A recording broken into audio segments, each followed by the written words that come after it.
Welcome to our channel. Today we how to change IP address on MacBook. Quick tip, step by step clearly. To change your IP address on a MacBook, start by clicking on the Apple menu in the top left corner of your screen. Select System Preferences from the drop-down menu. In the System Preferences window, click on Network. On the left-hand side, choose the network connection you are currently using, such as Wi-Fi or Ethernet. Once selected, look for the Advanced button in the lower right corner and click on it. Navigate to the TCP/IP tab in the new window that opens.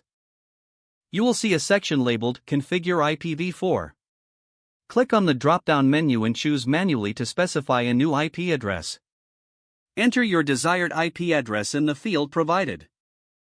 Make sure the subnet mask and router information are correctly filled in. To apply the changes, click OK and then Apply in the network window. Your IP address should now be changed. To verify, you can return to the same network settings and check the details displayed. That's it. You have successfully changed your IP address on your MacBook.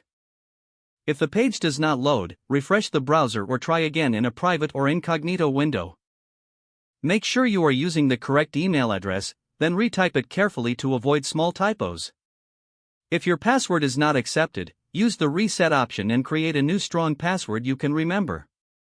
Check your spam folder for verification or security emails, then complete any requested confirmation steps. Enable two-factor authentication if available to improve account security and reduce unauthorized access risk. After signing in, review your profile details so your contact information and settings are accurate and current. If you see an error message, note it down and try again after restarting your device and internet connection.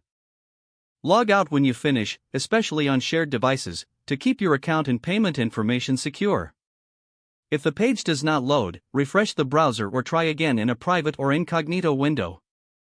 Make sure you are using the correct email address, then retype it carefully to avoid small typos. If your password is not accepted, use the reset option and create a new strong password you can remember.